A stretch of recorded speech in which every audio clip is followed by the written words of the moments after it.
Okay, welcome everyone to TaskHuman Talks, where we bring you one of our wellness professionals right here to jam with me on all things wellness, health, life. I am your host, Jamie Carroll, a fellow TaskHuman provider. And today I've got Tiffany Albury with me. Welcome, Tiffany. She's a health and wellness coach specializing in stress management, burnout prevention, and recovery. So excited to have you tonight. How are you? I'm good. Excited to be here. Excited to talk to you. Yay. Yes, we're getting our weekend off to a really great start. Yes. So tell us about your career start. You started in public health and the medical field. Is that correct? Yes. Yeah, walk us through that journey. Yeah, absolutely. So I started working at the public health department as a medical assistant. Okay. I was a trained EMT and I worked there for 5 years. Okay. And that was in Gainesville. And after that, I decided I was ready to move to South Florida, which is where I am now. Awesome. And from there, I worked at a university briefly, still in the medical assistant role as I was working on my public health master's degree. Okay. And once I received my degree, I then transitioned into working at a hospital with the residents and fellows who are in training for their physician jobs once they graduate. So I've had a long span of time in the public health side and working now administratively on the medical side. Awesome. So when you say you're working administratively, what does that mean? So you're not working with patients when you're at the hospital? No, I'm not working with the patients. I'm working with the doctors and physicians who are there, more so handling their coordination of schedules and running more so the hospital side of contracts and a lot of paperwork, we'll say that. Okay. All the fun stuff. All the fun stuff, yeah. And we were talking briefly before this, you have a somewhat interesting story of how you got started in this because of some health issues that you had growing up. Tell us more about that. Yeah, so when I was younger, I was born with a genetic heart condition. And from the ages of 8 to 23, I had 3 surgeries. Thankfully, the last surgery corrected the heart condition. But during that time growing up, I was very limited on what I could do. I couldn't do much physical activity, couldn't necessarily ride all the roller coasters that I wanted to either, because that would have affected my heart. So it was very interesting growing up. Yeah. So now you're a health coach. Yeah. So how did the jump, how did you go from working as an EMT, a medical assistant, to that? I'm assuming that's obviously very different from being a health coach now. How did you pursue your health coaching? So originally I thought that I wanted to be a doctor. I thought I wanted to work in medicine and take care of patients when they would either come to the clinic or if they were coming to the hospital. That's what I thought I wanted my job to be. And then I discovered public health in school, and I realized that wellness and health was more than just taking care of a person after the fact, after they were affected. And so going through my public health master's and doing the research and the readings and all of the papers that I had to write, I got so much more intrigued to that side of health and wellness. And once I realized that for me, I wanted to focus more on the individual's journey of preventing those things from happening and preventing those diseases, then I found out, oh, there's something called coaching. Let's see what this is about. And I found it that way. Literally a Google search. Oh my gosh. So a lot of people say, one of the things I just wrote down when you were sharing that was sick care. Yeah. Because, I'm also a fellow health and wellness coach. And I often think of the medical system and the healthcare we have today is really sick care. Right. Right. Do you feel that same way? Yes, I do. Absolutely. And it's sick care to the point of how fast can we get this person well enough to leave our facility or like get them out of the hospital because of certain metrics that need to be met. And there's so many background numbers that are being calculated. And so it's become less of how is the patient doing overall versus what do they need right now to make sure that they're okay enough to go back home. Right. Yeah. And like, what do they need just in general to make sure that they don't have to go to the hospital, right? To like, Yeah. Right. So obviously right now we're recording this in COVID times. Yes. What is your thought process around the messaging that's been going around about COVID? Do you have, an opinion about that you want to share? As far as, well, from the beginning, I think it was a really good eye opener for people to realize how important public health is and how much it wasn't being paid attention to in the past, and somewhat still isn't. As a public health grad, it's very difficult for me to find a job in the field that I want to work in because there's not enough money being put into that system. Right. So the focus of it is being put more onto the hospitals versus more into the systems that can actually prevent less hospital stays. Yes. And so in the beginning, I'm like, okay, good. People are recognizing how important public health is. And then within that happening, it seemed as if the narrative of it got cloudy and mudded. And now it's becoming, in my opinion, it's now becoming, how can we stay away from those public health recommendations and kind of do our own thing? So in a sense, it's going back to what it was originally. So that scares me a little bit. Yeah, there's just not much talk about preventing healthcare, what we can be doing to keep ourselves healthy and well.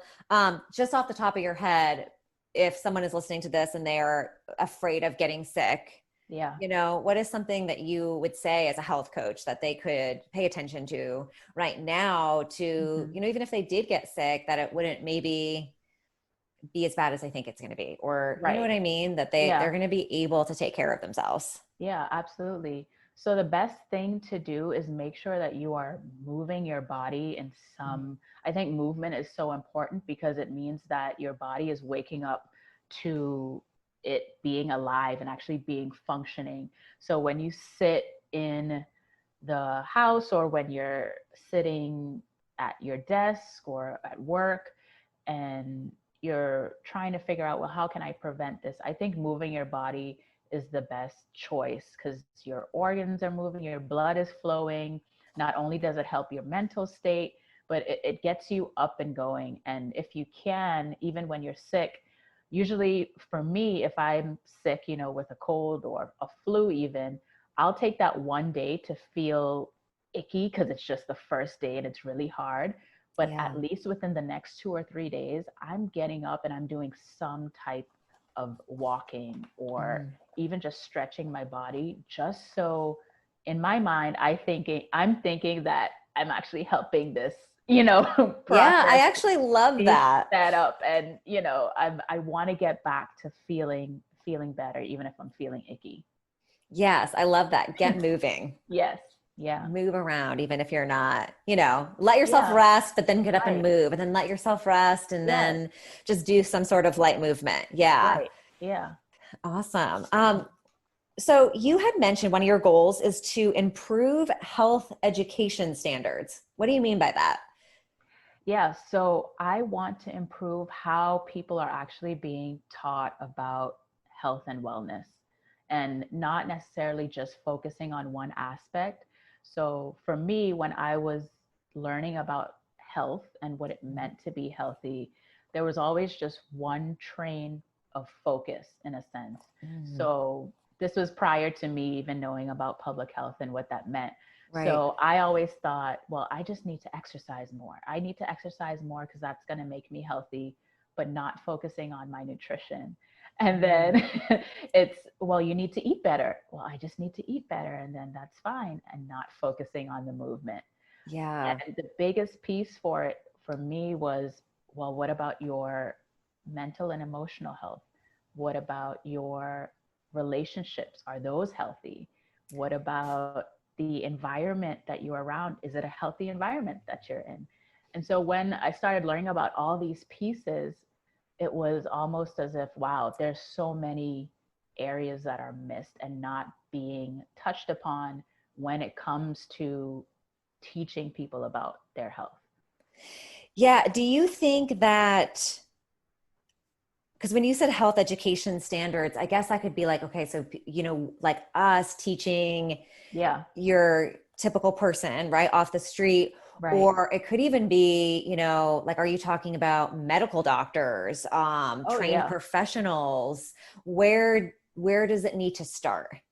Yeah. Right. So for me, I think the biggest thing are the corporations or the organizations, those big organizations that kind of set those guidelines, and Mm-hmm. actually getting in there and saying, hey, these guidelines are great, and we should also be incorporating these as well. So for me, a big thing I learned with public health was the policies that are written and that are out there that Mm. are set in place that actually set up how things are being done, right? So not just the laws that are being made with um, typical stuff that you may think about, which is crime or housing or anything like that, but there are health laws as well that people aren't aware of, and policies that are presented and approved that Mm-hmm. kind of make the pathway of building how education to health is, or how insurance companies are doing their work. Yeah, and it kind of brings us back to that sick care Yeah. model, right? Where that's Right. kind of like what you're learning is how Right. to treat the sick, and not necessarily the Yeah. integration and the wholeness and holistic Yeah. nature Right. of the entire body.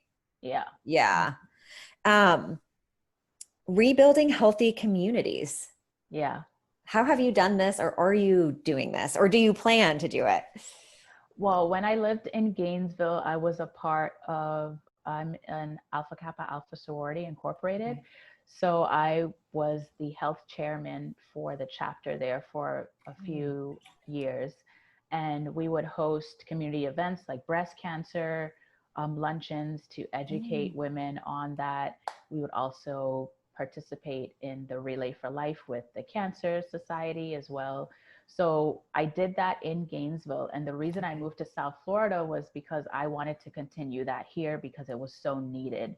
The statistics of the poor health here is incredibly high.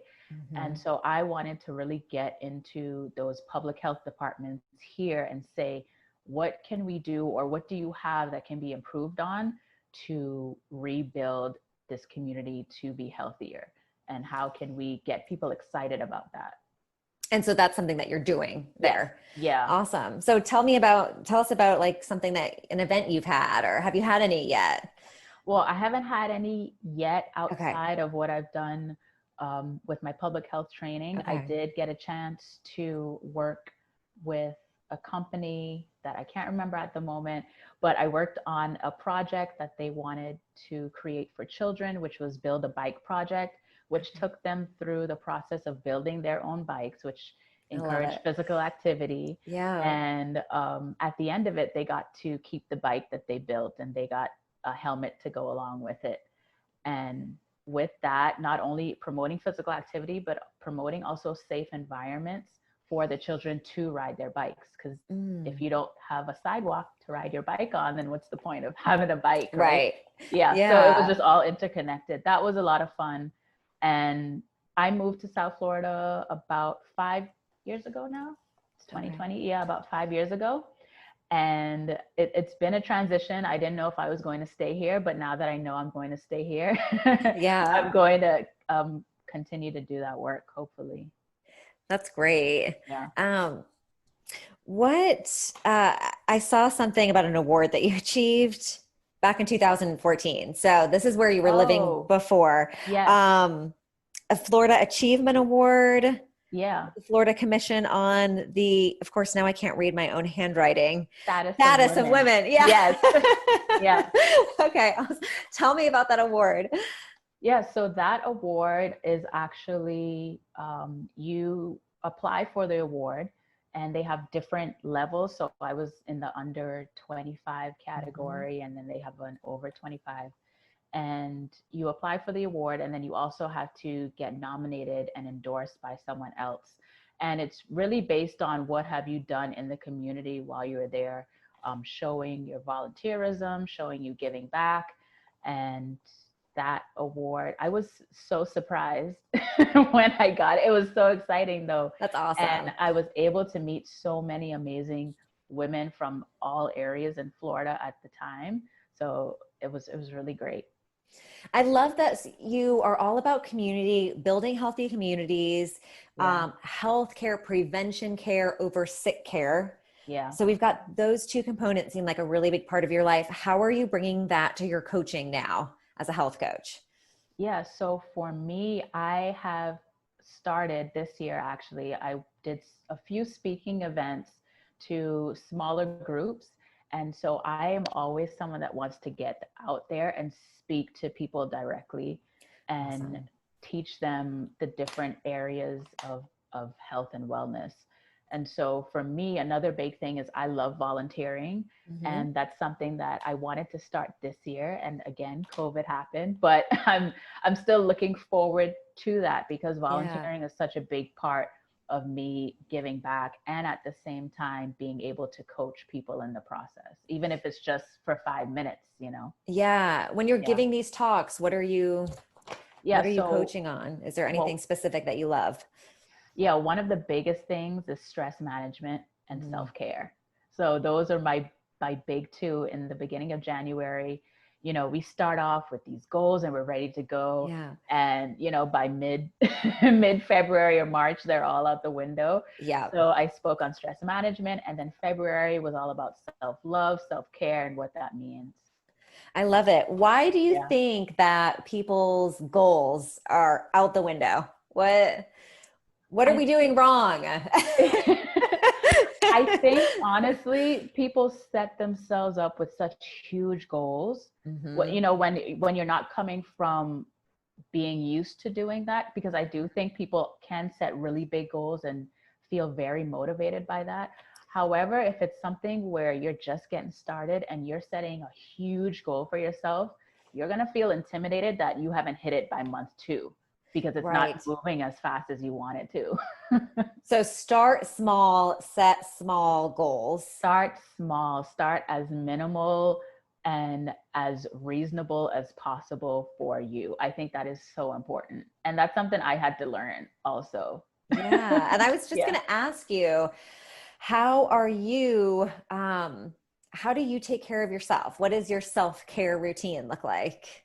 Yeah. So it depends on the week, I should say. I have a foundation, but the main thing that I do is nothing at all.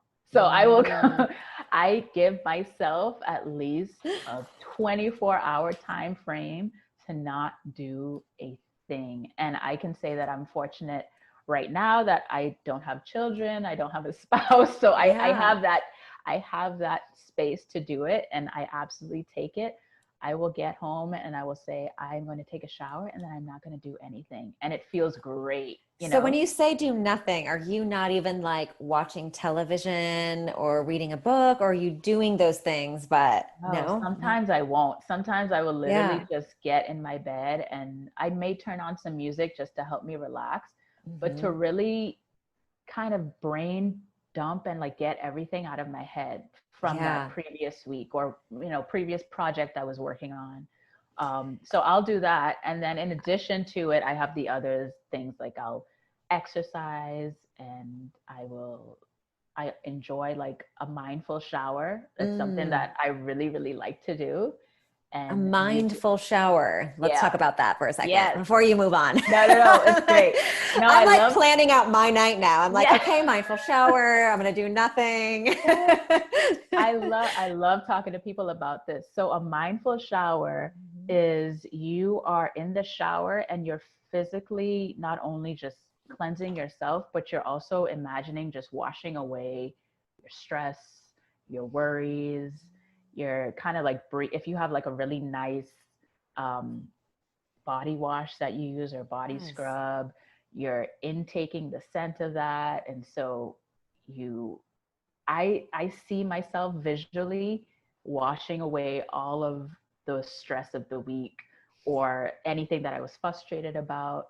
And I I'll just be love really this. present to the scent of my body wash. And if I have a candle on, I'll look at that and connect to just really starting the time of my do nothingness. Yes. Yeah. It's like mindful eating. That's what's coming Right. to my mind right now. So Exactly. you're like when you're really like paying attention to your food and you're tasting it and being all with Exactly. it, a Yeah. mindful shower. I'm writing all of Right. these tips and everything. Tiffany, you're Yes. giving us some great stuff. I'm writing them all down, so I'll recap it all at the end. Yeah, absolutely. Taking that time. Yeah. And Yeah. you mentioned that you work specifically a lot with stress and burnout and recovery. Yeah. Um, Tell us more about like the burnout and recovery part of it. Yeah. I mean, I guess it's all really connected because you're so stressed out, you probably get to burnout and then you need some Right. recovery help. Yeah. Yes, exactly. So my burnout story wasn't too long ago, about a year and a half. I found myself sitting on the couch right behind me. And I just said, I can't do this anymore. I just got to a point where my body could not take whatever was happening anymore. And so I learned how to progressively get myself back out of that. And when you move past the point of stress, you don't realize it usually. Yeah. It's because it becomes so familiar to your day to day, Yeah. and you're almost just going through the motions and saying, I'm just stressed. You're still naming it stress. And Right. so you keep pushing past the stress point and you step into burnout where you have no emotion towards work or anything, where you feel depleted from Yeah. just waking up and driving to work. Mm-hmm. You have a loss of excitement in doing the things you do, like taking a mindful shower or Right. doing nothing. Yeah. It becomes so stressful to think about that you don't even want to operate anymore. And unless you catch it, it can be very, very fatal. And you see it a lot in the medical space. And it's part of why I focus a lot on the healthcare professionals, Yeah. because I've seen it and I've worked with them and I've experienced it. And so I know Yeah. they have even a higher level of that because they have more boxes to check and they have more things to get done. But we all have um, a way of experiencing it in our own ways. Yeah. And is that so? Your coaching clients, is that who you're working mostly with? Is other wellness professionals or medical professionals and those people? Yeah, so I actually just transitioned into this space this year Okay. to Awesome. work primarily with the healthcare professionals. When I sat down and I thought about it, I said, wow, if I'm experiencing this in my Yeah. role, I can only imagine what the persons that I work with and the physicians that I work with, what they're Yeah. going through, right? Absolutely. Yeah. So before then, I was more of a holistic health and wellness. What is it that you want? Physical, Mm-hmm. nutrition, emotional. Those three pillars were my main focus.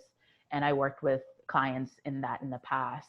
Okay. And once I went through my burnout phase, I said, oh, people need this. And employee wellness is my overarching thing. I want anyone who is working Yeah. um, to recognize the signs and symptoms of burnout. Absolutely. And it seems to go so well with all the things that you're really passionate about. So like the teaching about to the community about health and about Yeah, preventive health, you know what I mean? And that's just right. something you can bring to other coaches and other healthcare providers. Yeah, You know, yeah, it's about preventative, not sick care. yes, And then also how you can take care of yourself throughout right. all of that. I love it all. Yeah. Is there any other, tips or tools or anything you want to share with everyone before we wrap it up when it comes to things like stress burnout? I mean, I know right now with Mm-hmm. everything going on in the world, that's something that so many people are experiencing. I'm hearing a Yeah. lot of the word overwhelm. Yes. Yeah. So anything else you want to share with us, or a tip, or Yeah. you've So given us so many already. I will close out with saying the biggest tip that I give everyone, and it's something that is so important, is to breathe. Mm, And right now, if you've been listening to this and you realize you haven't been breathing, now is the time time to that breathe. you breathe, because number one, we don't do it enough. And number two, it is so important and connected to everything. Yeah. Our breath helps us live. It's the first thing that we do when we enter the world, and it's the last thing that we do when we leave. And I think that makes for a very important um, thing Yeah. to recognize, that we have the ability to stop, take a moment, and breathe. I love it. And are tools and tips and things like that you're working on with people in the TaskHuman app? Yes, definitely. Yeah, So in awesome. TaskHuman, it's been so much fun. I've done several meditations with people. Right. I've talked to people about their sleep routines, which is Hmm. also major for stress management and burnout. Absolutely. And yes, the biggest thing is making sure that you are breathing and recognizing, what's going on, taking a moment, and just 3 deep breaths is all you need. I Mm. promise it'll change your life. Yes, I love it. Yeah. Thank you so much, Tiffany, for sharing all of this with us. I'm just going to recap quickly for everyone. If you're sick or you get sick, remember to get moving. Actually, if you get sick, get moving. Yes. That's a good way to remember it. Yeah. So make sure you're resting and then move, take a walk or just stretch or something to kind of Yes. move your organs, get everything kind of moving. It's about Yeah. small habits. So we don't just throw in the towel. Yes. Small habits when we set those goals, small little changes. Um, Take a mindful shower Yeah. and then do nothing. That's what I'm going to be doing. And remember to breathe. Yes.